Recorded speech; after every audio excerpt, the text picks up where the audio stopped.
It's miles from civilization, but just one subway stop from Manhattan, Hey, you want a party? Brooklyn. They were friends, Ever since we was little. born on these streets. One of us, family. Now, after 15 years, Who would have ever thought that I would have become a cop, huh? they will play cops and robbers one more time.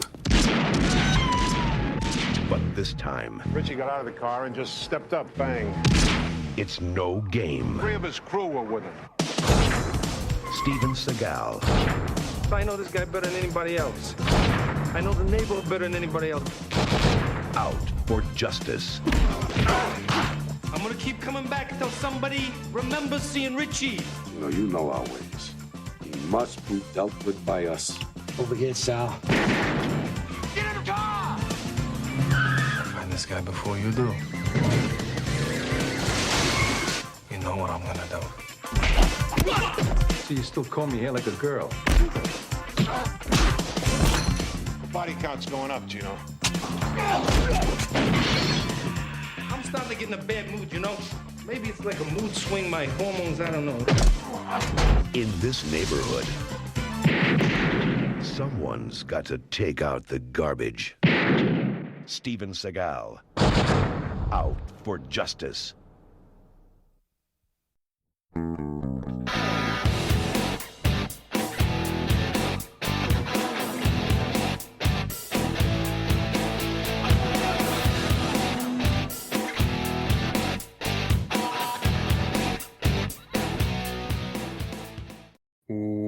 Welcome to They Call This a Movie, testing the strength of friendships one terrible movie at a time. Subscribe to the podcast on iTunes and other podcast services by searching They Call This a Movie, and find us on Twitter and Instagram at TicTamPod. That's TCTAM Pod. Welcome back to They Call This a Movie. This is Anthony Delvecchio. With me, as always, is Dan Aquino and Mark Myers. Say hello, gentlemen.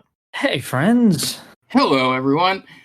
We can make this a short thing, but I just had a thought while, there was the big game was recently.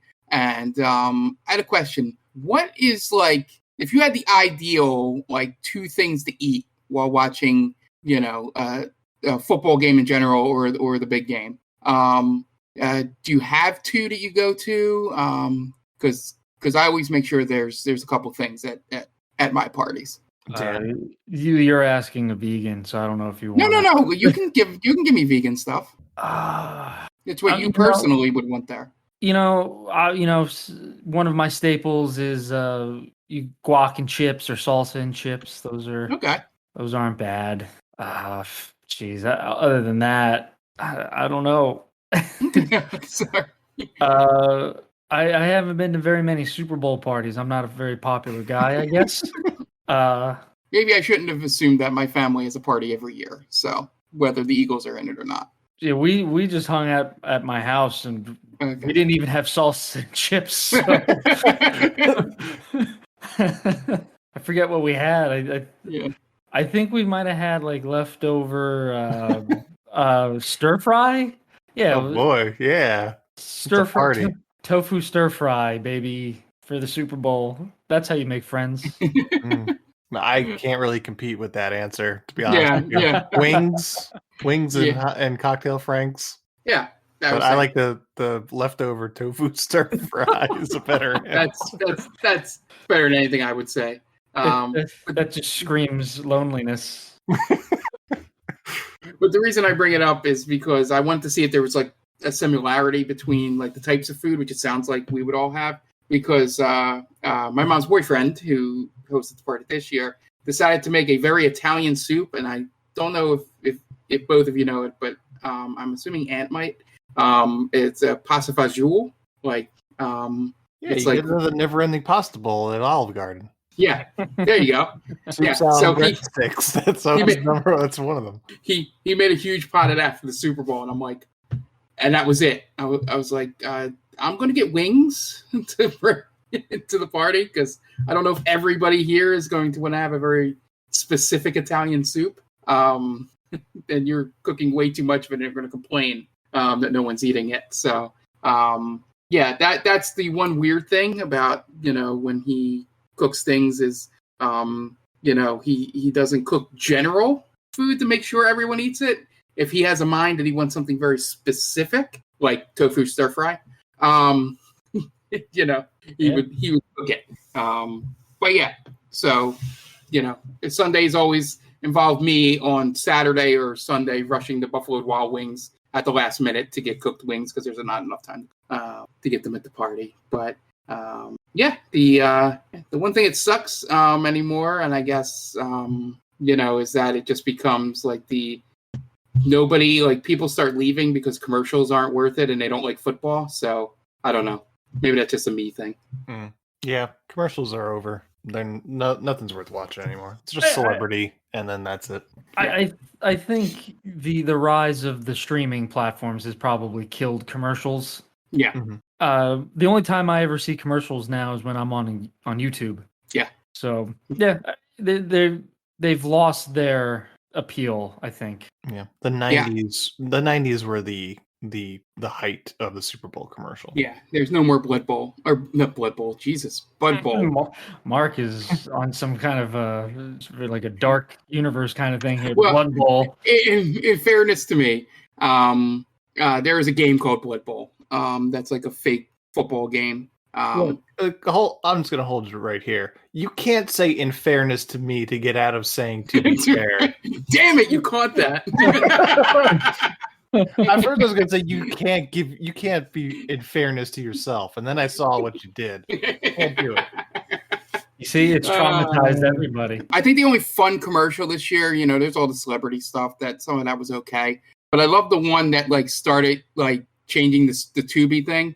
That started making it look like someone was changing from the football game.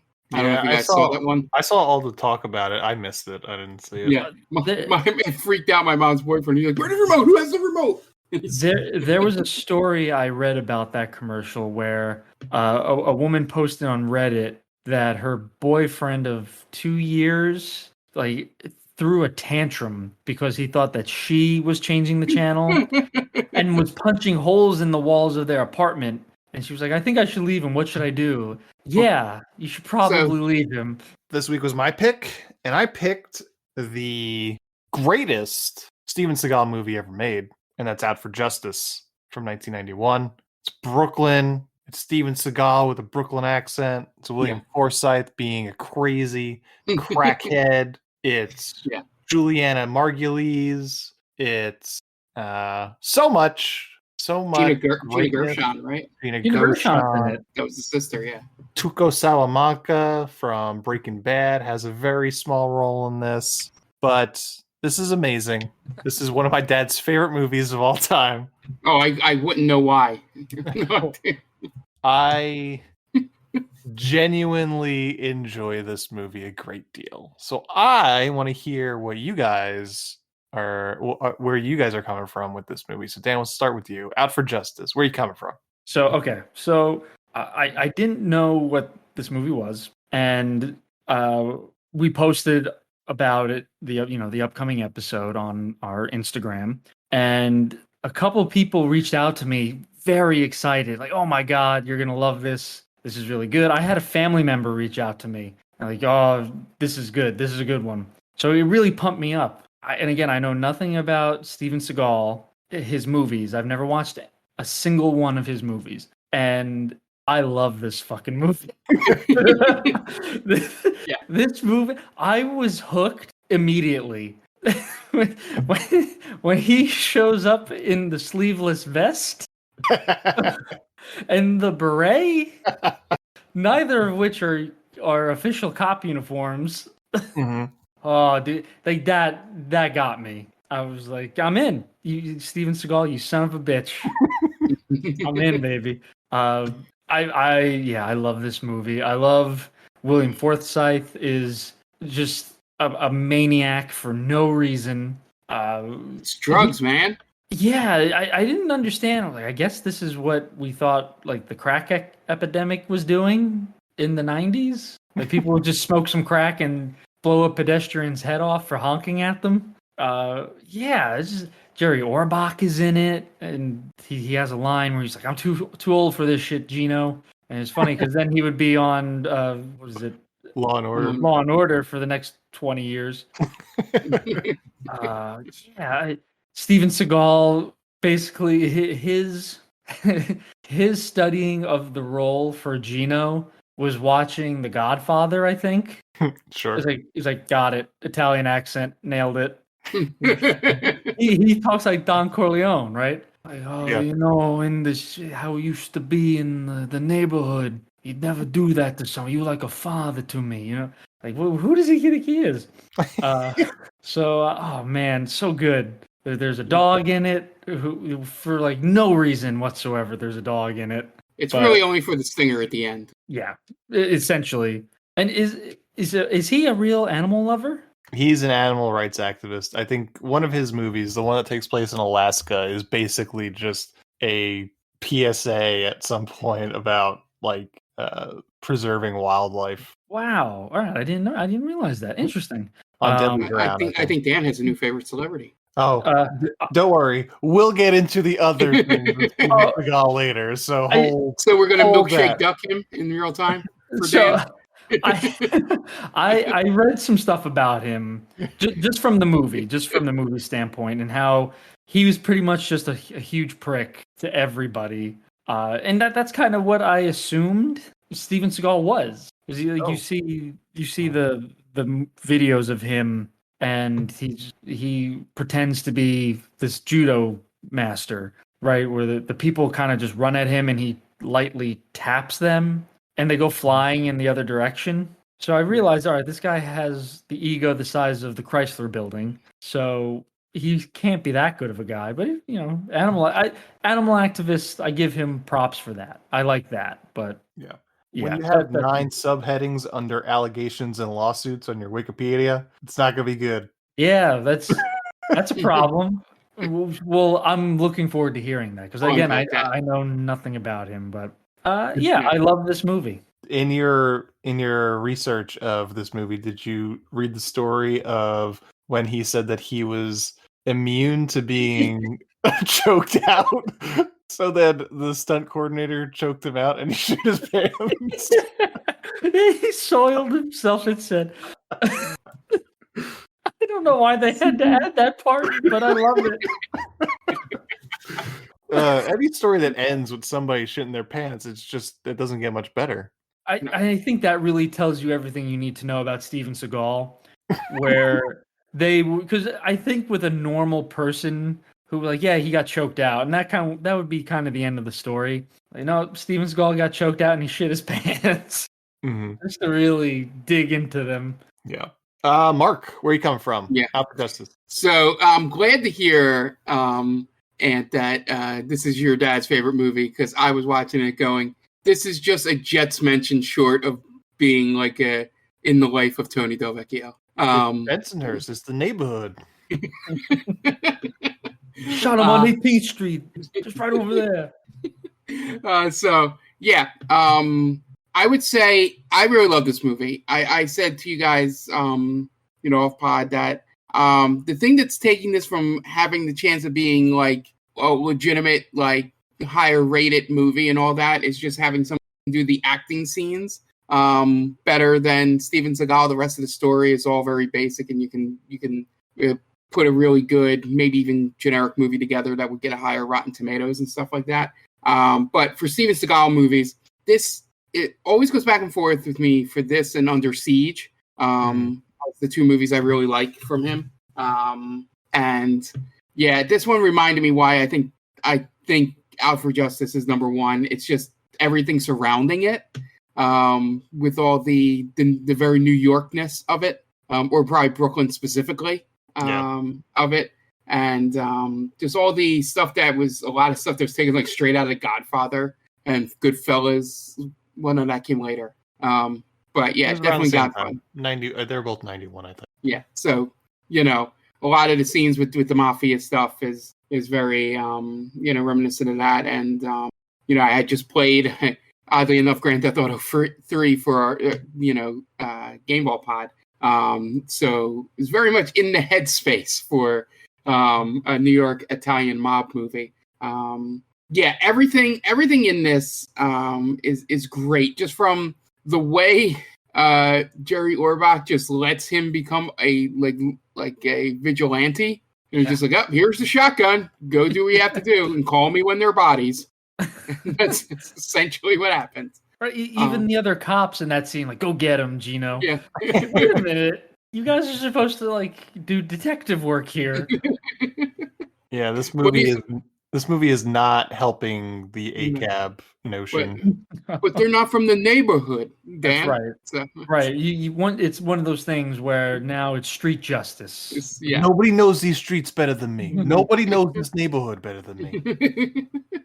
You should have known better. We're just gonna do a Brooklyn accent the entire time, aren't we? Oh, I hope so. Right. Should I do the plot just in this voice the whole time? That would be great if you could. Real Ant, when you would watch this movie with your father, would he mention that's not Brooklyn? No, I know that place. That's not it. I don't remember it quite as much in this movie as in The French Connection. But he will point. So he'll point out the changing of the locations and stuff like that in The French Connection in the car chase. I'm sure it's here too, but more specifically for French Connection, but for Out for Justice. It's the 3 movies that are shot in that same neighborhood. It's Out for Justice, it's French Connection, and it's Saturday Night Fever. So those are my dad's 3 favorite movies because they're all from the neighborhood. I feel like that's really a New York or probably LA thing, right? If someone lived in New York or they lived in LA, they're gonna mention, "Oh, I know that place." Right. It's if you live in a city, I'm sure Mark could probably be like, "Oh, Rocky's here at this point. He's at the South Philly Italian Market, and then he's in Center City. That would take him 40 minutes to run, something like that." It's a 31-mile run. Yeah. Exactly. Yeah. So, anybody who lives in a city, I'm sure there's plenty of Chicago movies, the whole Odyssey of Ferris Bueller probably is all over the place and stuff like that. Yeah. Yeah. Makes sense. The fun thing to mention, that's nerds that live in the suburbs all our lives. That they're not coming to Sunbury, New Jersey or whatever. Right, Cherry Hill. Cherry Hill. Yeah. I know that mall. That's Cherry Hill Mall. The fun thing to mention about the Rocky thing is they actually did it. They do a charity run where they make people run what he does in the movie in the same route. So it's really fun to see, go all the way down to one part of the city and have to run all the way back up to make a turn to another part. So that was a perfect example for me. But yeah, as soon as you said French Connection, I was like, I have to watch that movie again and then sit down with your dad. Just go point out where everything was. It all Queens or something? They're driving by Lafayette High School again. They've already done that. I could just have you do it. It's he's here. One of my favorite things about this movie is that Steven Seagal's character Gino just roasts everybody he comes into contact with. It's great. He just, anytime he walks up to he meets someone new, he has to quickly roast them.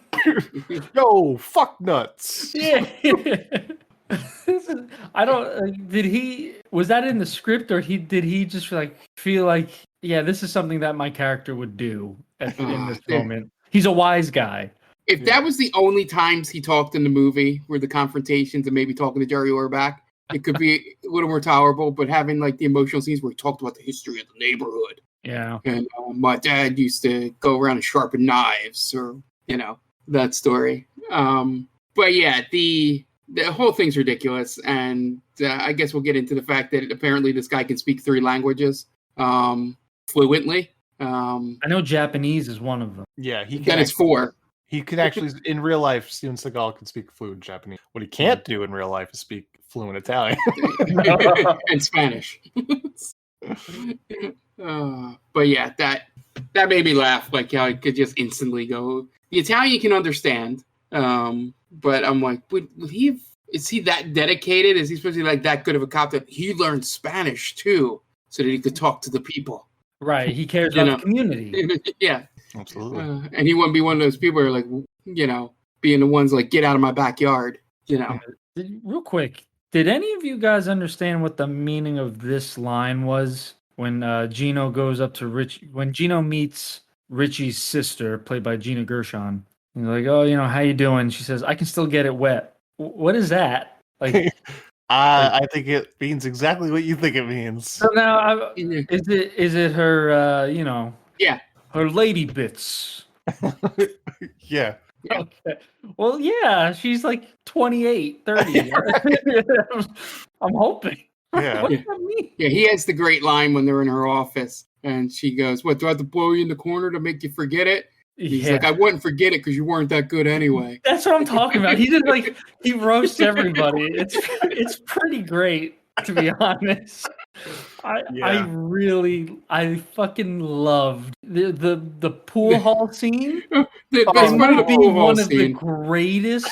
Oh, it's so good. It's up there with the Pool hall Roadhouse scene. Oh, phenomenal. He literally goes from character to character and just makes fun of something like that they do or have done in the past. My favorite part is he hits the one like long beard guy, knocks him down. He pops up and like, "Oh, you knocked out my teeth," and he just whacks him again in the face with the thing with the cue ball in it.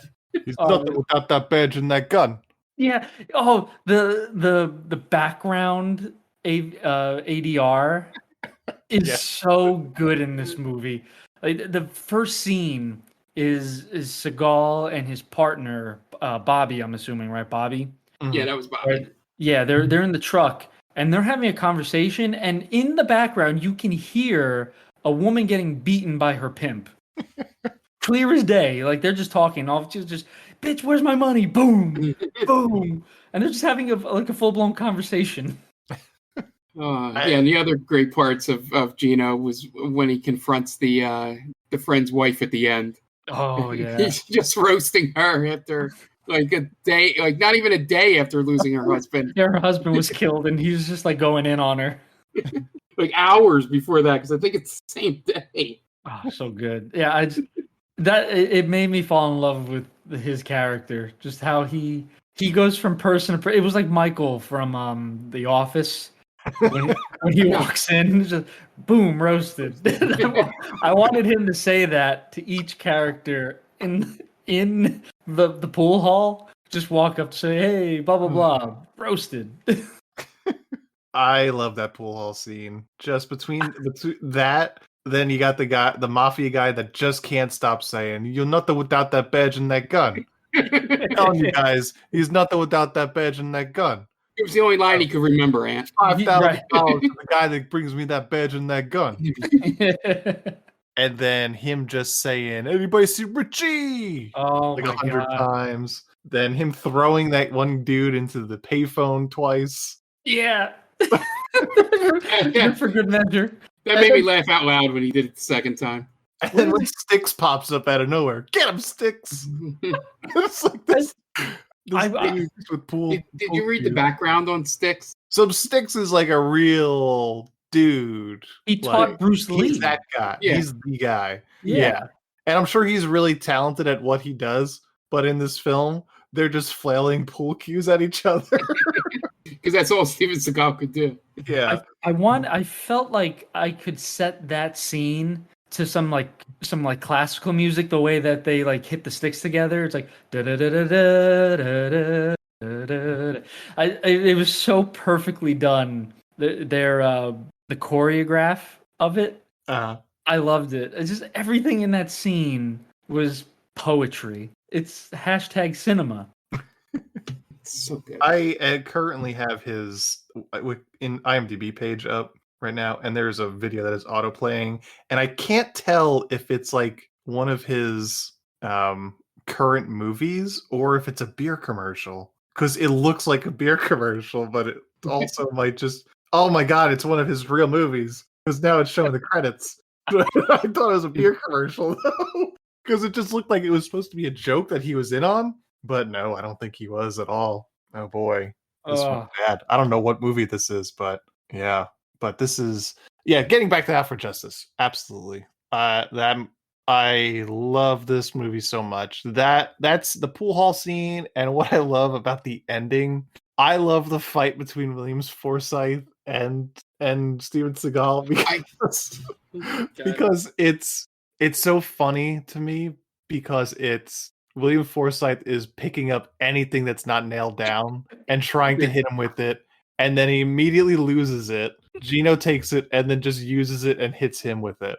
So it goes like from it's a shelving unit, it's a knife, it's a rolling pin, it's a frying pan, and then finally it's the corkscrew. It's just like, I'm gonna get you with this. I'm using it against you. I love how that whole scene begins with him being like Solid Snake and sneaking through inside the walls. That scene between Seagal and Forsythe it felt like it would be in a Zucker's Brothers movie. Yeah. Like Airplane, where they keep coming after someone, it gets knocked away, used on them. I'll just use this then. And nope, it just never works. He knocks a dude out with a salami in this movie. He does, yeah. And I think he gives another one of his patented roasts there. He's like, oh, you can use that gun on me? Don't be a bad guy. You don't want to be a bad guy. And then he hits him over the head with the salami or something like that. I forget exactly what he says, but he holds him in his grip and he just boop, hits him right over the head. And meanwhile, the guy in the background is screaming bloody murder. Is cleavered to the wall. Screaming his head off. Yeah, the entire time you just hear, ah! Ah! It's everything about this. I'm telling you, man, from minute one, I was hooked. Yeah. I did not, I can't remember the last time we watched a movie where I was this enthralled. Yeah. Stone Cold, maybe? That's a good one. Yeah, Stone Cold is a good one. Stone Cold level, yeah. Mm-hmm. Oh, man, so good. I feel like there's so much to talk about with this movie. I feel like I would not be against doing a couple of his other movies at some point. Oh, over absolutely. time. Yeah. I think Under Siege is a legitimately good action movie. Yeah. Yeah. I haven't seen a lot of his other. And then On Deadly Ground is the Antarctica movie. Right. Yeah. I think Marked for Death is considered a good one because I think this is even before this one. Yeah, I think those are the four. Well, I've seen both Under Sieges, but but he has a bunch of others that probably won't be any good for the podcast. But that wheelhouse there is probably give us some good material. Yeah, the 3-word movies: Above the Law, Marked for Death. This one, Under Siege is the only one that doesn't adhere to that. Which is why it's an actual good movie. Hard to Kill. There's 2 scenes in this movie that really stuck out to me that they're not big problems, but I found them funny. In the beginning, when Seagal goes to Bobby, the murder scene of his partner Bobby, I forget the last name, but Bobby, and they have the shot of him kneeling down to the body. Then they cut away and they cut back, and you could see very quickly that in order for Seagal to cry, it's like he had to put something in his eyes, I think. So you very quickly you just see his hand move down. So it's like, all right, he just finished putting something in his eye there, so he could have the single teardrop coming down. Yeah, they couldn't even do the thing where they put like the eye black thing. Right. Or even just bow your head. You don't even have to be crying, really. Just bow your head and act sad. If you can't cry, that's fine. You don't have to pretend. There's another scene. This is a line. I think it's this is in the pool hall scene when he's talking about he's looking for Richie, and he's saying that he's gonna rip off his head and piss down his throat. Yeah. I think what he meant to say was he's gonna rip off his head and piss down his neck. Probably, yeah. Right? Because I've only ever heard it done that way. So I don't know if that he flubbed the line there and just all right, we're gonna go with it because there's no reason to do it over. But just those 2 scenes, for some reason, those 2 flubs stuck out to me. Mm-hmm. The gun goes off prematurely a couple times. I don't know if you noticed. I did not. Yeah. So we're talking about Steven Seagal. I don't want to get too far into this podcast without saying Steven Seagal is a piece of shit. Yeah. And we are well aware of that. I was not, but now I am. So here's just some samplings of the subheading in his Wikipedia that says allegations and lawsuits. This is by no means a comprehensive list. I know there's another podcast, Behind the Bastards, that has done, I think, a two-parter on Steven Seagal. I suggest you listen to that if you want to hear all the ways he is awful. But in the early 1990s, in May 1991, during the filming of this film, Warner Brothers employees Raina Malone, Nicole Selinger, and Christine Keeve accused Seagal of sexual harassment. And around the same time, at least 4 actresses claimed that Seagal had made sexual advances, typically during late-night casting sessions, quote-unquote. Another incident, Jenny McCarthy claimed that Seagal asked her to undress during an audition for Under Siege 2. There's also a 1995 lawsuit. He was charged with employment discrimination, sexual harassment, and breach of contract. In 2010, 23-year-old Caden Wynn filed a lawsuit against Seagal, requesting more than $1 million in damages. In her suit, Wynn alleged Seagal engaged in sexual harassment, the illegal trafficking of females for sex, failure to prevent sexual harassment, and wrongful termination. 2011, Jesus Sanchez Llovera filed a lawsuit against Seagal over his part in Maricopa County police raid with heavy weapons, including an army surplus tank, and Llovera's residence for suspicion of cockfighting. Jesus. The incident was taped for Seagal's A&E reality show, Steven Seagal Lawman. Llovera was seeking $100,000 for damages caused during the raid and a letter of apology for Seagal from Llovera to Rivera's children for the death of their family pet. Llovera claimed that his 11-month-old puppy was shot and killed during the raid. Jesus. So I thought he was an animal lover. I mean, it doesn't seem like that was on purpose, but his actions were what led to it. 2017, actress Portia de Rossi accused Seagal of sexually harassing her during a movie audition. He told her how important it was to have chemistry off screen before unzipping his pants.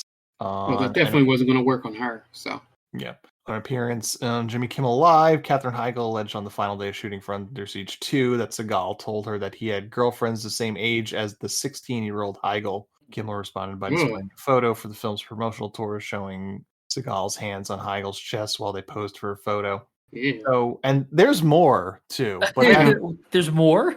There is, let's see, 2018 allegations and investigation, 2020 federal securities violation settlement, victim of attempted extortion. That's not him, but someone tried to extort him because of something he did. Conflicts with stuntmen. That's where guy also mentions that he choked him out and he shit his pants. And also he has a long history of like injuring stuntmen on purpose. He apparently doesn't pull his punches as well as he probably should. I read that he broke Forsythe's tooth in this movie. Yeah, during the fight. Yep. Yeah. So he's definitely not a good guy. Michael Jai White, who acted with him in a number of movies, stated that he routinely hit stuntmen and that he was known for it. He said they just accepted it. However, he stated that Seagal never hit him because Michael Jai White is huge. Beat the shit out of him. Probably why. Oh, man. Seagal has also been accused by former stunt performers who have worked with him, including Kane Hodder, Jason himself. That's Jason, yeah. Stephen Quadros and Jean LaBelle of intentionally hitting stuntmen during scenes. So, yeah. It's unfortunate. And I think I feel like this is overlooking allegations from an ex-wife too, if I remember correctly. So Kelly LeBrock specifically, I believe. Oh, he was married to her. That's right. So, yeah, then he move to Russia, right? And he's like a big Russian proponent. Mm-hmm. Yeah. He's just a strange guy. Yeah. So he is a piece of shit. So we just wanted to make sure we are watching a Steven Seagal movie. And we did enjoy this movie, but we are not going to shy away from the fact that he is a piece of shit. Yes. And this segment has been called Steven Seagal is a piece of shit. So, Out for Justice, directed by John Flynn. I don't know actually what John Flynn is also directed. Let me check that real quick. John Flynn is also known for directing Brain Scan from 1994, Lockup, Defiance, Protection, Absence of the Good, and a whole lot of stuff that I've heard of. I see Brain Scan pop up on things all the time to watch. It stars Steven Seagal, William Forsythe, Jerry Orbach, Joe Campa, Gina Gershon, Robert Lasardo, Dominic Chianese, Juliana Margulies, and Shannon Weary. His IMDb score of 6.1, Rotten Tomatoes score of 23%. Budget $14 million. Box office $39 million. Small little gross on that one. Was this like his big debut, kind of like his biggest at the time? So his debut was Above the Law. When did that come out? 80s? 87, 88? 88. 88. Okay. By 1991, he had starred in 4 films. So I think this was about his third Okay. or fourth. Yeah. Yeah. It's, a friend of mine was saying he basically only has 4 good movies under his belt. The rest are kind of flocky. It's Out for Justice, Under Siege. What was it? I think you guys mentioned a couple of them. So the first 4: Above the Law, Hard to Kill, Marked for Death, and Out for Justice. Those are like some of the bigger ones for him. Yeah, that's kind of like his heyday. I mean, Okay. I think it all kind of leads to Under Siege. I think And then that's it where it's just- like, oh, he's huge now. This is as big as his star will get. Yeah, and then it's all downhill from there. Exactly.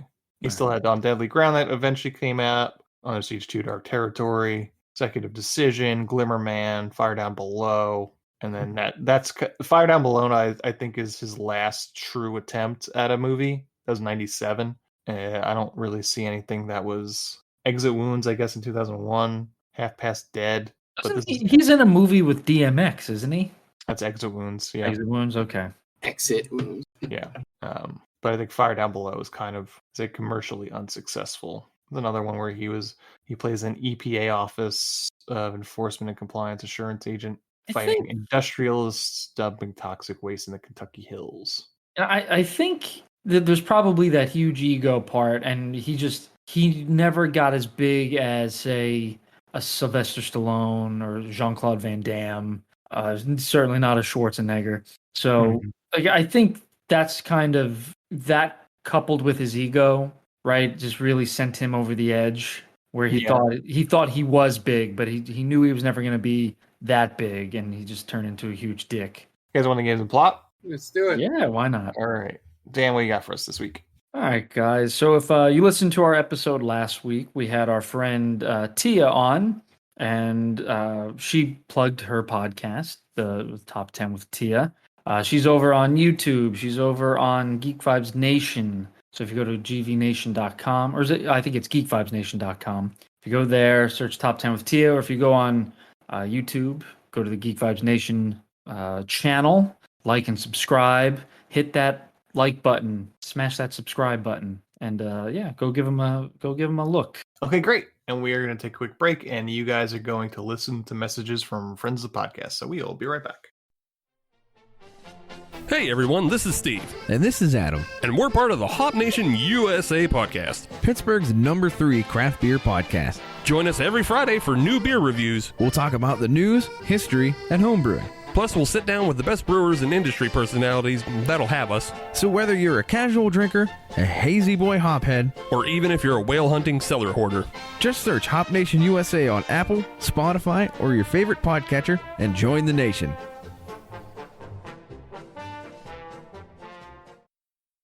Oh, hi. Didn't see you there. It's me, George, from the best little horror house in Philly, the show where we talk about the best horror movie ever made, according to our guest at least. We've talked about groundbreaking classics like Texas Chainsaw Massacre and Alien, but we've also got a lot of great ones coming up, including some very fun guests like Len Kabaczynski of Swamp Zombies and Red Letter Media fame, Caroline Williams, the star of Texas Chainsaw Massacre 2, and Chase Williamson from John Dies at the End. So make sure you're subscribed to the best little horror house in Philly, and I'll see you boils and ghouls over there. And welcome back. Now it's time to get into plot 4, Out for Justice.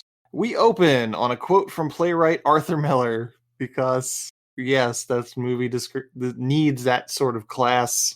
Most importantly, it's because he's from Brooklyn. It's really the only reason. I have a problem that you could also read something slightly, I guess not, like, I know what they're trying to say neighborhood, but it could also be talking about like redlining, like you knew when you weren't in your neighborhood anymore.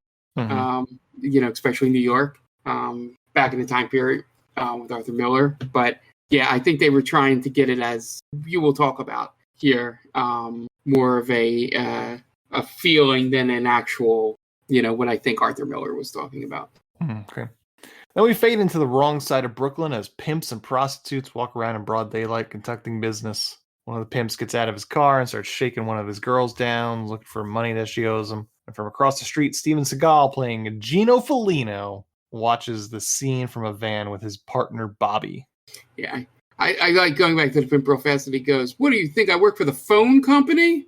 Yeah, this ain't long distance. Get over here. So good. The pimp starts slapping around the girl, which causes Gino to get out of the car. And the pimp really starts hitting the girl when he finds out that the girl went off and got herself pregnant. So Gino steps in and the guy tries to fight Gino. So Gino puts him through the window of a car and then the same car as a windshield for good measure. You know what's great? This doesn't come back at all in the movie. That pregnant woman, no reason to have that. It was only to make the pimp more evil. Yeah, he was hitting a pregnant woman. Yeah, that's all it was. Yeah. We freeze frame for the title screen, and then we cut to Richie, William Forsythe, talking with his mook buddies about all the cash they've got stashed. And Richie tells him that he's got some unfinished business to take care of, but it'll be over by tonight. Later, Bobby walks down a busy street with his wife and kids. His wife goes into a store with his kids, while Bobby stands outside to have smoke. Then out of nowhere, Richie steps out of his car and unloads his gun into Bobby's chest, then puts Polaroid on Bobby's chest, and then gets back into his car and leaves. Meanwhile, Gino is at home with his kid, wearing a sleeveless vest and no shirt underneath, getting ready to go play some baseball. I would have paid good money to see Steven Seagal try to throw a baseball. Yeah. Yeah. Because there's no way in hell he's good at it. Yeah. My favorite part is how much of a pushover he is as a parent. You know, can we go have a catch, Dad? You do your homework? No. All right, go get your stuff. He's got a pretty sweet gig, though. He only sees that kid one weekend a month. I think that's what they're trying to show is that, yeah, even though he doesn't get to see his kid, he's still a good dad. Yeah. After they drive away from the scene with Bobby, Richie and his goons get stuck in traffic. These guys are freaking out how Richie would kill a cop in front of everyone, but Richie doesn't care because he's smoking crack. Then the woman behind them honks at them and tells them to move the car. So Richie gets out of the car, pulls her out of the car window, and puts a bullet in her head. And they ditch the car and leave. Why I never honk at anyone when I'm driving. Just in case I run into William Forsythe. You had that in the back of your head. You're like, I saw Out for Justice randomly one. Yeah, I've seen this scene. That in the Russell Crowe movie, like Bad Day. Oh yeah, that could happen at any time, folks. Don't be that person. Don't try to be a hero. You could run into William Forsythe or Russell Crowe. It's true. As Gino is about to leave with his son, he gets a call from the precinct that Bobby's been shot. So he calls his ex-wife to tell her that he needs to drop his son off with her. So he puts on his stupid beret for some reason and heads to the crime scene where he meets up with Jerry Orbach, who's once again playing a cop. I would have loved to have seen the look on everybody's face in that scene when he shows up with the beret. Yeah. Like, wait, we're doing this? Wait, this isn't part of it, is it? I just love the scene that doesn't exist of him like, oh, can't forget my beret. Right. My partner just died. Got to get my beret on. Yeah, and it literally feels like that they, with this scene with the beret, because he just discards it like mid-scene or near the end, that they filmed the end first with him with the beret, and he's like, well, I got to show that I wear the beret at other times, so it doesn't just come out of nowhere. I think he wears the beret one other time in the movie, but that's it. So he wears it twice. Yeah. It means nothing. He's a detective. Detectives don't wear berets. It's very distracting. That's all you're thinking in the scene. I was like, what the fuck's with the beret? That's what any sane person would think. Gino, what are you doing with the beret, man? Right? Any cop should have. Jerry Orbach should have been like, "What the hell are you doing with the beret, Gino?" I told you 100 times, don't wear the beret. That's not a standard issue. And wear sleeves, goddammit. You look like a fucking slob. He doesn't look Italian at all. But he gets the job done. Yeah, apparently. We know that's the other thing. We know nothing about Gino's background as a cop, right? No.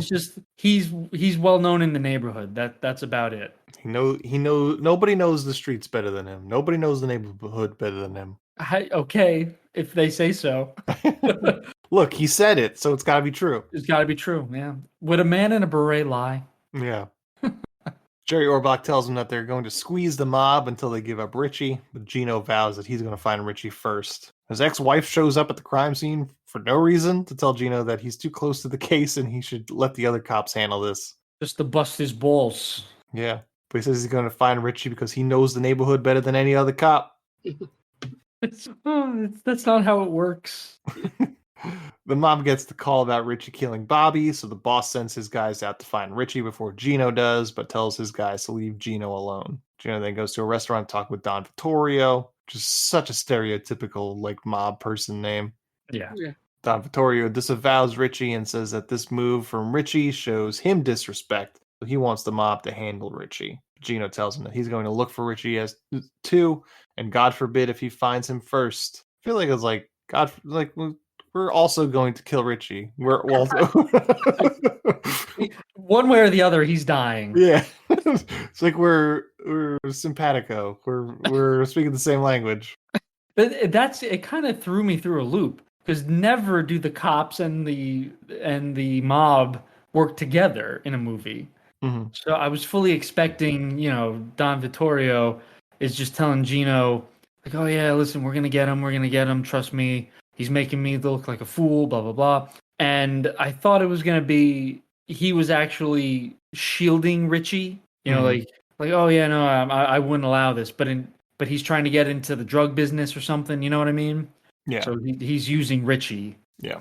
Gino drives and radios to Jerry Orbach to tell him where he found out from Don Vittorio, which is basically nothing. Here's the thing. I don't know if I'm an expert on walkie-talkies, but radios, but I would assume that the handheld one doesn't have as much reach as this one seems to have. Like, it feels like it's like a satellite phone. Mm. It might be special issue kind of police. Yeah. I don't know how the cops work with that stuff. Because I would think, like, the ones in the car I can understand because it's using the antenna, that the car has that gets a reach. But that little antenna on that thing, I don't know. It was just, I was like, I'm assuming they couldn't get a car with a radio in it, so they had to give him a giant thing, and therefore they couldn't have Jerry Orbach talking on a cop radio, so he had to have a giant thing as well. And I wish William. It's established that William Forsythe's character Richie has a police scanner in his car. Yeah, at one point, and he doesn't really use it to great effect. And apparently, the scanner picks up on all cop communications, not just what I know scanners to do, which is just the dispatch calls, right. and stuff. Unless if there's different scanners, which you can let us know on Twitter. So he uses it the one time, right, where he goes to the ex-wife's house. Mm-hmm. But then after that, it's like, all right, I don't need this anymore. Yeah, well, because all his goons were killed once they got to the house. That's true. So I guess he didn't have the manpower, I guess. Well, his plan is to leave. He's leaving after he bangs Juliana Margulies. Oh, that's right. He's having the goodbye party, right? Yeah. Well, he should have known that Gino was looking for him. Yeah.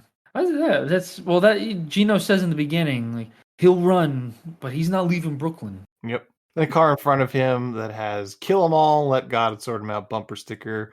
There's a trash bag out the car. Gino stops and grabs the bag to find a German Shepherd puppy in the bag. And Gino says, "Please, God, let me run into this guy again." Ensuring that he'll in no way run into him later. Nope. Gino then goes down to the docks and cases it, looking to see if he can find any evidence of Richie as No Sleep Till Brooklyn plays. Then stops to talk with the kid that's selling drinks on the side of the road and talks to him a little bit, talking to him about if he sees Richie, let him know. And then he gives the dog a name, Coraggio, which means courage in Italian. Terrible name for a dog. Coraggio, right? Coraggio.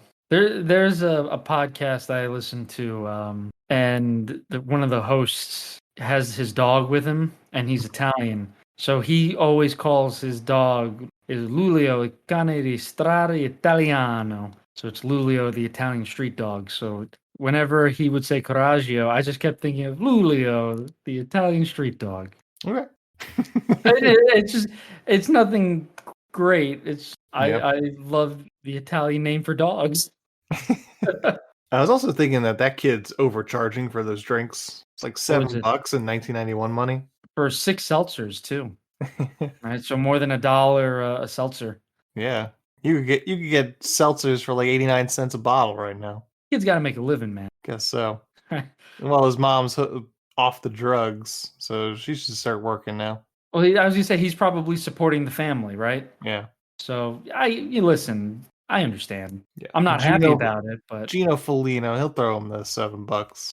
that's why he's so well respected in the neighborhood. Yep. He takes care of his own. These people, they know me. They know me. Yeah, you gotta grease the wheel every now and then, you know? Yep. He then starts driving down to where he knows Richie does business and winds up getting propositioned by a prostitute, which feels like a moment that wasn't scripted. Because that's a legit laugh. Right? Hey, did you hear what that woman said to me? What'd you say, brother? And then he just drives away. Yeah, so which one was the do you think it was all ad-libbed, or was it the girl or the homeless guy? Who do you think wasn't both weren't supposed to say? Okay. None of them were supposed to talk like that. Yeah, I don't think anybody was supposed to say anything. And the girl just said, "You want to fuck?" and it caught him by surprise. Yeah, that got him real good. Meanwhile, Richie shows up exactly where Gino thinks he'll be, and he starts talking about balls to his guys. Who's got the balls? Hey, Paul, you got the balls? Yeah, I got the balls. That's basically how this conversation goes. Now you got the bread. So basically, he's looking for muscle, basically, because he knows that Gino's on his ass. And then Gino shows up. So Richie jumps into the car, and a car chase ensues under the elevated train, just like French Connection. Only unlike French Connection, Gino is going to run over about 40 curbs as the car pops up and down. I kept thinking about, at this point, he has the dog with him. Mm-hmm. I just kept thinking about the dog flying around the car. Yeah. Just every time he jumps the curb, it's like boom, boom, just going all over the place. I love how the dog does not leave that car the entire day. The dog's in there the entire day. At one point, I forgot he had the fucking thing. There's all that one scene where he pulls him out from under the seat. He's like, I forgot about you. Yeah, gotta get you a girlfriend. What? Yeah. The chase continues through the neighborhoods until Richie and his boys duck into a butcher shop. They go in and collect some product. Then Richie leaves through the back as he tells a couple of guys he wants Gino hanging by a hook. So Gino walks into the butcher shop and immediately gets attacked by Richie's goons. Takes a meat cleaver and nails a guy to the wall by his hand. Beats another guy with a baseball bat and another guy with a giant salami. Then disarms the butcher, who pulls a gun on him. Meanwhile, the mob is pissed at the news, thinks Richie is a made guy, so they want to put an end to Richie once and for all. It's all all the mob scenes are just them learning more about Richie and just like, oh, well, we got to find him, and then not finding him. How did we know about this guy sooner? Yeah. That's the other thing. We don't know the background of Richie, really. Like we know he was a bad kid growing up, but the dad says he was never this bad. You know, he never killed anybody. So why is he killing people now? He's on crack. Drugs? That's it? That's the reason? You haven't done crack, man. You don't know. So okay, that's true. You got me there. But have you? That would be my next. I assume this movie knows what it's talking about when it comes to crack. They did their research, is what you're saying. Yeah. Okay, fair enough. I can't argue that. Yeah. Gino goes to the grocery store to pick up some dog food. One of the mob guys comes by and basically wants Gino to back off. Gino says this is personal, so he's not going to. The mob guys go to a pool hall owned by Richie's brother and tell him to call them as soon as Richie turns up because they're looking for him. Gino then goes to Richie's parents' house, shakes down Uncle Junior from The Sopranos, who's playing Richie's dad. Parents say someone must have done something to get Richie all crazy. And Gino tells the dad if he doesn't want Richie to die, to tell him to turn himself in and get a lawyer. Richie heads to Juliana Margulies' place. She plays Rika. She used to be a former prostitute that Richie may have gotten hooked on drugs, which is the vibe I'm getting. And she's not happy to see him, and his presence seems to threaten the normal life that she says that she's been living recently. Meanwhile, so we have to explain to everyone that a video store where she works is a place where you used to walk in and rent movies. Oh yeah, for the children out there. Sure. Where do you get to the Rolodex part of this movie? Oh yeah. Meanwhile, Gino goes to Richie's brother's bar and starts talking shit to his brother and all the guys that are in the bar with him. starts shouting to anyone, asking if they see Richie or if he knows where Richie did Bobby Lupo. Then this one guy that's connected with the mob keeps saying that Gino was nothing without that badge and that gun. The old man bartender keeps telling Gino to get the fuck out of here, and he gets the shit beat out of him for his troubles. What is he was like? Oh, those boxing gloves over there. You a boxer? Yeah, I was a boxer. You tough guy? Gino asks so many people if they're tough guys in this movie. You tough guy? You tough guy? How tough are you? Them's fighting words, though. That's how you knew it was on. Yeah. If someone asked if you were a tough guy, oh boy. I'll show you, tough guy. I'll show you. Yeah, you tough guy. What are you gonna do, tough guy? So he unloads his gun and tells them that they could take his badge if they beat him in a fight. And then the mob guy offers $5,000 to the guy to take that badge and that gun. So every guy in the bar starts coming at him one by one, grabs a cue ball and puts it in a towel and starts swinging it at them, knocking one guy's teeth out. A couple other random dudes pop up and try to fight him and are quickly disposed of. Then Styx shows up out of nowhere. I do like how at times they didn't do and in other fights in this where two people did come at him at once at times, rather than it just looking like the old one person at a time that a lot of these martial arts movies of this time would do. Sure. I'm sure Styx is very skilled at what he does, but it's not a very cinematic fight as they both just flail pool cues at each other. I love that scene. I don't know why. It's so funny. It's the Foley of it, the sound of the clank, the clacking of the pool cues against each other. It's not even so they're not even trying to hit each other. It's really just showing, hey, look what we could do with these sticks. Yeah, it's just like yes. I was very much entertained by this entire part. Then Gino knocks the mob guy out over the bar, then slams Richie's brother's fingers into the bar counter door, and then leaves, telling the patrons he'll keep coming back until someone remembers seeing Richie. The brother gets the worst of it the entire movie. It's so fucking funny. Was Vinny? I don't even remember his name. Yeah, I just is Richie's brother. Yeah. But oh man, anytime someone comes into the bar, Vinny, I'm going to say his name's Vinny. He just gets his ass kicked. Yeah, everybody just beats his ass. It's insane. At one point, he's like, I can't do this anymore. Yeah, I hear you, man. I get it. It's a rough day for him. Right. Hey, cut him some slack. And it doesn't even seem like Richie likes him. Oh, no. Richie hates everybody, I think. Then we have a montage of Gino trying to track down Richie, knocking on every mob-owned door, stirring up trouble, as Richie is always just one step ahead. We then get another scene with the mob telling Don Vittorio about the goings-on. Don Vittorio says to find Richie. Again, these mob scenes just do not accomplish anything. Meanwhile, Richie and his goons are driving around town talking about some mouse story. Gino goes to talk to Don Vittorio, and Gino tells Don Vittorio that he doesn't care for Don Vittorio. He doesn't care if he lives or dies. Gino leaves, and then one of the guys comes out, and they talk about nonsense, about some story about Gino going to the movies with the mob boss and the guy having a dead guy in the trunk, and then he leaves. Like 2 seconds prior to that story, does Gino not tell the guy he hated him? Yeah. So why the sudden shift? So he tells Don Vittorio that he doesn't like him. And then the other guy that comes out and talks to him is a neighborhood guy. He's probably another guy that he grew up with. So they're kind of like friendly, but not really. Yeah, okay. I got confused because I thought the guy that went out to talk to him was the same guy. It's like, if you got arrested, I wouldn't care. No. So he tells that to the mob boss, Don Vittorio. Gotcha. And this guy is the guy that shows up early and he's just like, hey, mob's got it. Don't worry about it. And Gino's like, no, we got it. I got it. And then the one at the end that he takes his gun. Frankie, I think his name is. It's some Italian name. Yeah. Richie and his goons show up to a chop shop run by Chaz, a guy in a wheelchair that Richie seems to bully. And Richie tells him that they're going to lie low for a while there. Am I the only one that's upset that Gino didn't get to meet Chaz just to see what how he would how he would try and make him talk? I feel like it would not go well enough for us to continue to root for Gino.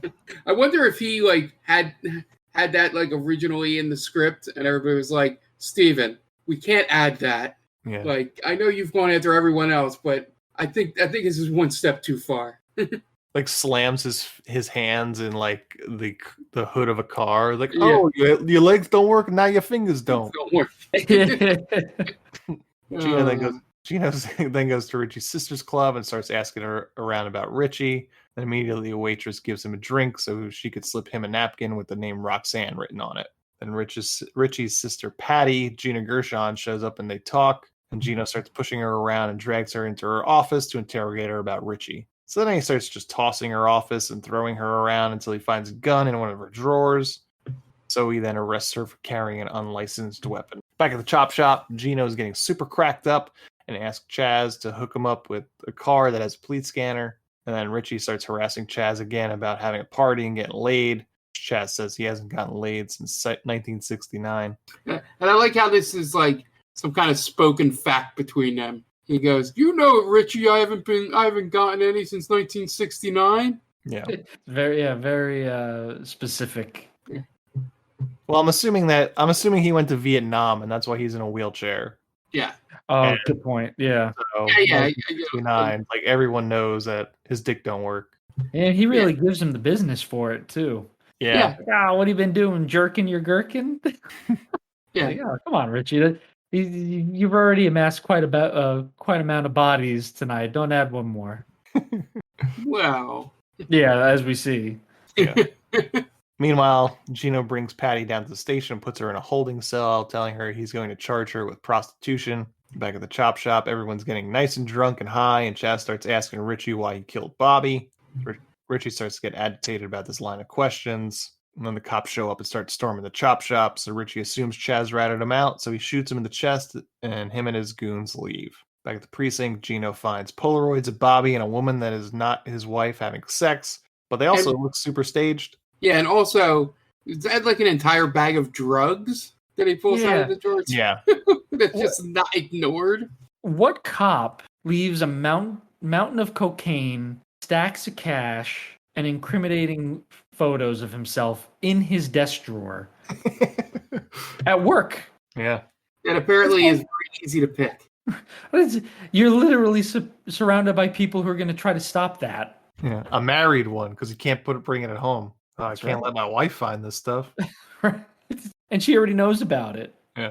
And how many Polaroids did they take during this sex romp? And who took the pictures? Well, we know who took the pictures. The other waitress. Because he was banging both of them. That's right. I forgot about that part. Okay, now that makes sense. Like someone else had to have taken the pictures. Yeah, the waitress with the nipples that you could dial a phone with. Like, oh my god.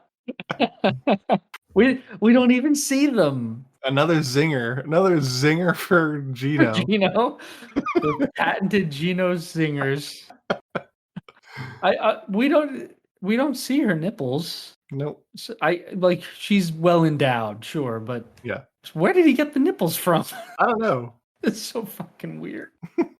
Then Richie's dad shows up and Gino talks to him, and the dad basically says that his son has gone too far to save at this point. So he's not going to stop Gino from what needs to be done. And then Gino just says he's going to place him under arrest, which I'm not sure what he would be charging him with, but I guess prostitution again. Right. And he actually he was selling for higher than the sister. Yeah. Because he doesn't say that he's helped Richie in any way, so it's not like aiding and abetting. I think he's just trying to protect him. Yeah. That's what I would assume, and that's what he does confirm later when he talks to Patty in this next scene. But he gets all upset about it too later that he arrested him. I was like, well, you didn't really have to arrest him. You could just be like, well, I'm going to hold you here for your safety. True. He's like, hey, just stay the night. Don't like give him a criminal record. He's like 70. Yeah. And Gino then brings in Patty and shows her the pictures he found, and she tells him that she can't help him because Richie will kill her for talking. So he says he's going to keep her at the precinct for her safety. On the car later, Gino gets a call on the radio saying that his ex-wife wants to see him. So and Richie hears it on the scanner as they drive around.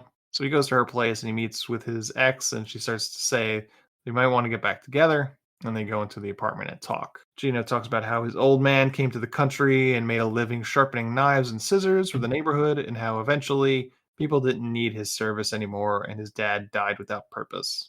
I guess this is Gino's purpose, taking the law into his own hands and generally reinforcing the concept of ACAB. Yes. Yep.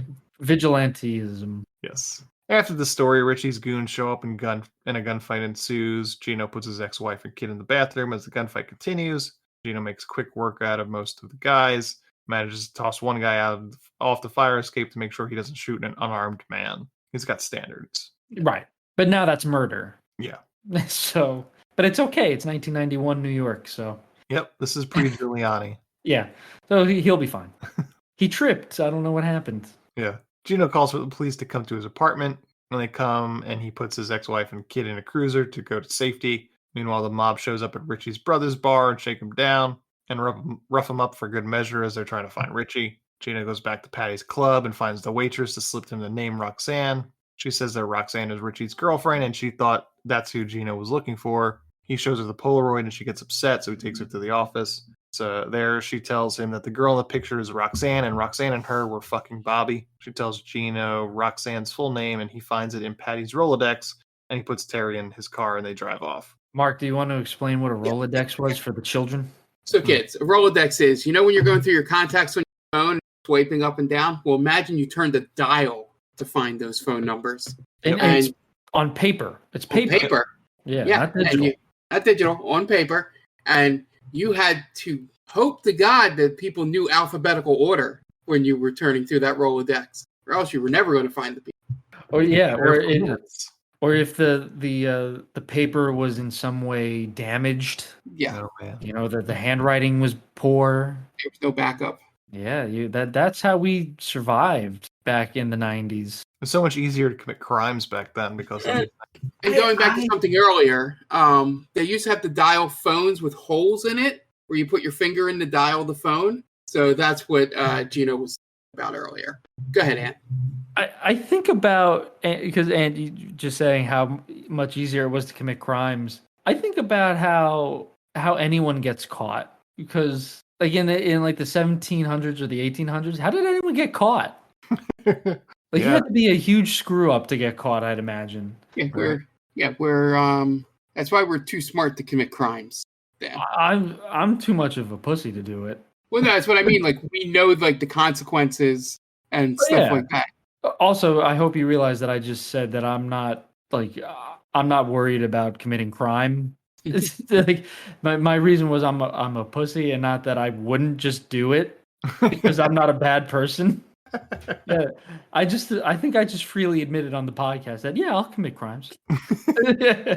Sure. Richie then shows up at his brother's bar to start roughing up his brother because he didn't kill Gino. And the mob shows up, and Richie's brother says he won't shoot the mob guys, so Richie tells him he wants him to leave and never wants to see him again. His brother leaves, and then Richie and his goons get to jump on the mafia guys, and they come downstairs, and they all get killed. Gino goes to Roxanne's house and finds her already dead with more Polaroids covering her body. Calls in a team, and Jerry Orbach shows up, and Gino tells him all about Bobby's extracurriculars with Roxanne and Terry, the waitress. And that Roxanne was killed before Bobby. There's another, I think he messed up a line in this scene too, Gino. Jerry Orbach shows up with the cops, and he goes, did you have breakfast this morning? And Orbach's character says, yeah, it was good, because it's not pretty. Yeah, what? I didn't understand what that meant. Well, yeah, what are you talking about? That's a bad thing. Yeah, I think in the trivia it does say that that Steven Seagal did do a rewrite of the script, so that would make a lot of sense. The first time. I think he was trying to hint at that you might throw it back up when you go upstairs and see the body, but we were already up there, and I'm like, unless there are things we didn't see, it didn't seem like it would be vomit-inducing. Yeah, a veteran of the force like Jerry Orbach should be able to handle what we saw. Steven, I'm telling you, that's not the correct terminology for it. No, this is going to be the way we say it. I know this is how you say it. Don't worry about it. I know how to write film. All right, Steven, whatever you say, man. I'm going to wear a beret in this scene. Okay, but whatever you want to do, Steven. Meanwhile, Richie shows back up at Juliana Margulies' house, and the kid that was selling drinks on the street corner sees Richie and his goons walk into the house. Richie waltzes into the apartment and tells Juliana Margulies that he wants her to call a pimp to send over some girls, and they're going to have a party. Richie then makes a pass at her sister, who is probably underage, so Juliana Margulies takes him in the back room to take care of him. The kid from the street goes off and gets to a payphone and calls the police, asking to speak to Gino. Gino goes to Bobby's house to talk to his wife and looks through her purse to find yet another Polaroid that Richie put on Bobby's body. She says that she took the Polaroid because she was trying to protect Bobby. And Gino says that Bobby must have been dirty because he liked Richie's lifestyle, he liked his money, he liked his girls. Bobby's wife, she said she didn't want Bobby dead, she just wanted to save her marriage. Gino gets back in the car, the radio comes on telling him the kid's on the line. They patch him through and tells Gino that he knows where Richie is. So Gino tells him that he's going to be there and for the kid to get out of the neighborhood. Get out of the neighborhood now. I know that place. Get out of the neighborhood now. I fully intended that kid to die. Right? Like, it felt like he was going to like turn around and Richie was going to be there. Like, who are you talking to, son? And nobody, mister. And boom, just blows his brains out. Because Richie would not take prisoners, right? No. He shot a crippled man. He shot just a random woman in the street.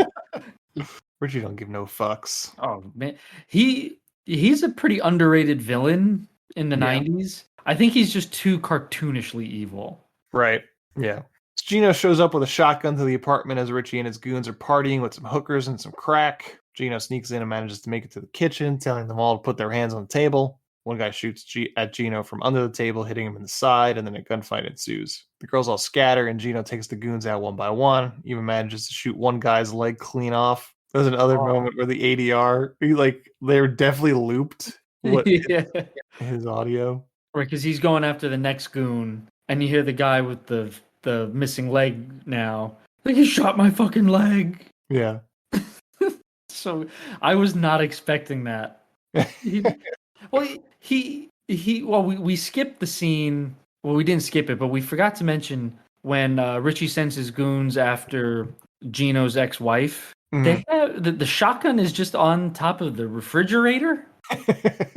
He just keeps a loaded shotgun on top of the refrigerator. Very secure gun handling. Oh yeah, smart. And they have like a 8-9-year-old kid. Yeah, well, he's short. How's he going to get to the top of the fridge? Yeah, I guess he wouldn't be smart enough to get the chair, right?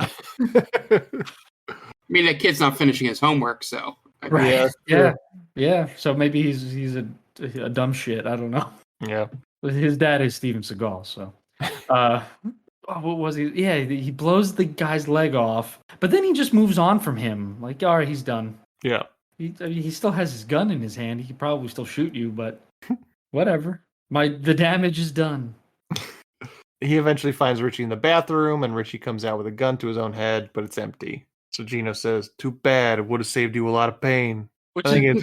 Admittedly, that's a pretty cool line. And then they get into an old-fashioned fist fight, with Richie trying to use anything that's not nailed down to hit Gino, but every time Gino takes it from Richie and then uses it to beat him with it. A shelving unit, a knife, a rolling pin, and a frying pan. Eventually, he grabs a corkscrew and tries to get Gino with it, but Gino turns it on him and stabs him in the head, killing him. The mob guys then show up, and Frank, one of the mob guys, comes out.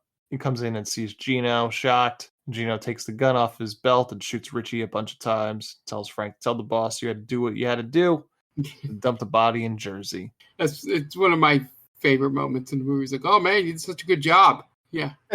But again, they're working together. Well, because he's from the neighborhood, Dan.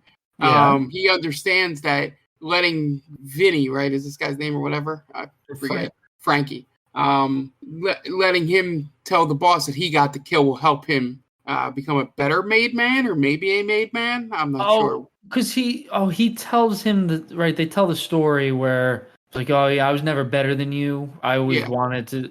So all right, maybe this is his way of showing like you're still better. Yeah, he got the kill. Yeah. But he's like, yeah, this guy, it'll look better if the mob killed him than if a cop killed him. He's paying his respects. Yeah. In a way.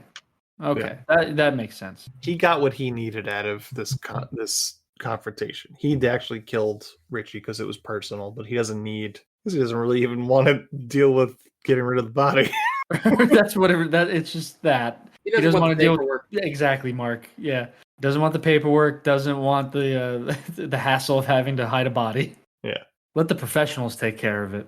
Yep. So later, Gino and his wife are on Coney Island when they come across the dude that threw the dog out of the car. He says, "Yo, fuck nuts."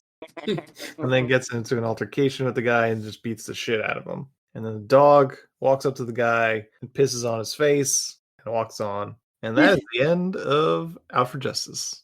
Ow, my groin. He was not incapacitated enough to just let the dog piss in his face. Yeah. I guess he was just so utterly humiliated. Yeah. That he had no choice but to let the dog piss on his face. He had to let the dog ADR piss on his face. Yeah. Sometimes you pay extra for that. That's true. You got to go south of the border usually. All right. That is Out for Justice. Great movie. If you haven't seen it, watch it. Yes, highly recommend. Yeah. But we are going to take a quick break. We have one more segment left, and then we're going to be right back. But first, you guys are going to listen to messages from our sponsors so we can pay those bills, and we will be right back. And welcome back. Now it's time to get into our final segment. And this week, we decided to do the Out for Justice drinking game. So I don't know if there's an Out for Justice drinking game, so we decided to create one. And I think for legal reasons, we should say we are not endorsing anyone actually attempting this because for legal reasons. I guess that wouldn't matter. I was going to say for entertainment purposes only, but yeah, I guess that's only for betting. Yeah. Well, it's for entertainment purposes only. We do not ask you to do this, but we decided to have a little fun with this movie and create some rules for a hypothetical Out for Justice drinking game. So who wants to say their first rule? I'll go. Okay. All right. So I have, I feel like most of us are probably going to have this one. Anytime Seagal speaks Italian, take a drink. Yeah. Nice. To expand on that, I just put it down as different language. Okay. I did not have either of those on mine. Oh, very nice. Good. It just gives you a second opportunity. You know, or actually two more, because I think he's speaking Spanish, right? Yeah, Spanish to the kid at the end, I think. Yeah. Well, like in the beginning and at the end. Yeah, but it spreads it out nicely. Okay. Mm-hmm. Mark, give me another one. All right. So I say you take a drink every time you see the dog. Okay, that's a good one. Yeah, I did not have that one. Neither did I.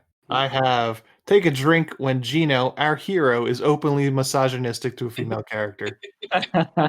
That's a good one. All right, Dan, give us another one. Anytime someone asks, "Where's Richie?" Take a drink. That's pretty good. I have a. Can I jump to a finish the drink one?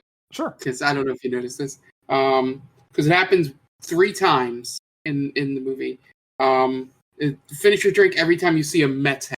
Ooh, that's a good one. Nice. Because one of the cops is wearing it, I think, in the beginning, like right after Bobby gets shot, and then that ridiculous oversized one that's in the pool hall shows up twice.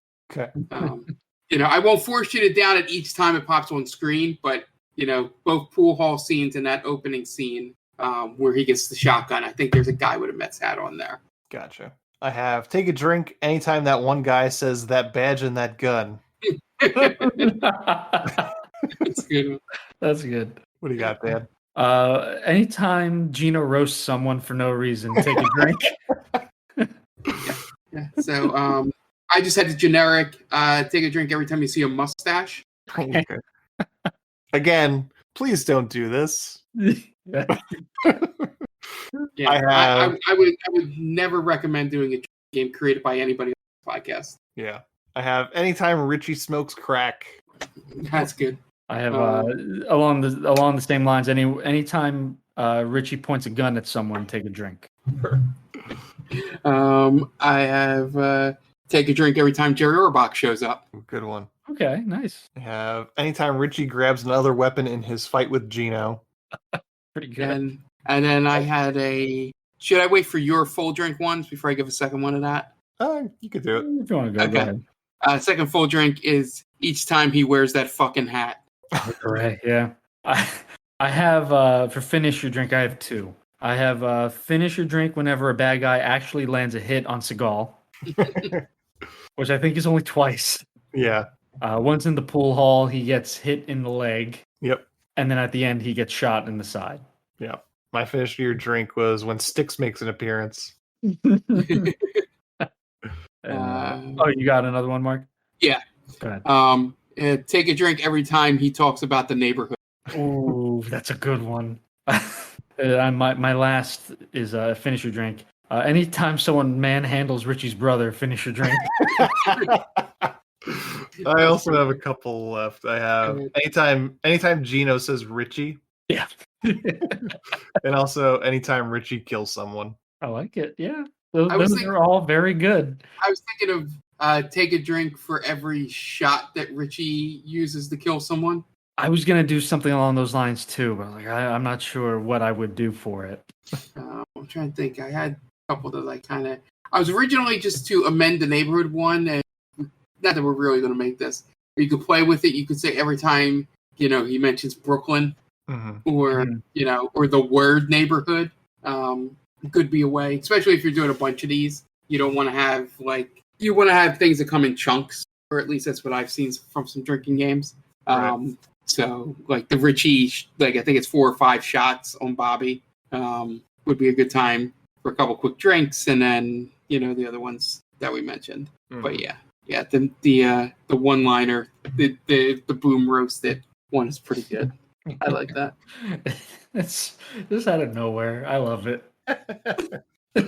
All right, that is our episode this week. Nice little quick third segment there. And yeah, this is a lot of fun. We never even mentioned at the top of the show, we currently have our poll going on Twitter to find out our February movie of the month. And because this is the shortest month of the year, we decided to go. We picked 3 movies that are less than 90 minutes. A lot of fun. So I think Abraxas is currently in the lead. We also have Heavy Metal 2000 and The Rundown.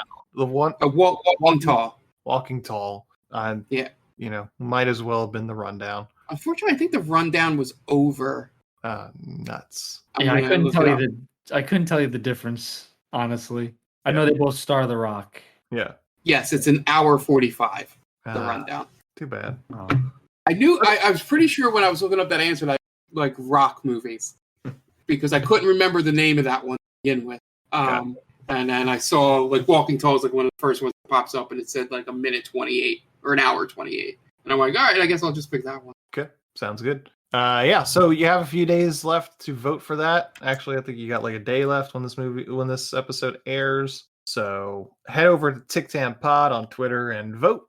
Try and pick your favorite. All right, we're gonna get out of here. Hit us up on all the socials, TikTam Pod on Twitter and Instagram. They called this a movie on TikTok. And yeah, give us 5-star review on your podcast streaming app of choice. Helps us out. And that is about it. We're going to get out of here. The director of Out for Justice is John Flynn. So for Dan Aquino and Mark Myers, this is Anthony Davecchio telling John Flynn, well, you certainly made a movie, didn't you? Thanks for listening to They Called Us a Movie. Subscribe to us wherever you get your podcasts, and be sure to check us out on Twitter and Instagram at TikTam Pod. That's TCTAM Pod. You can also check us out on TikTok at They Called Us a Movie.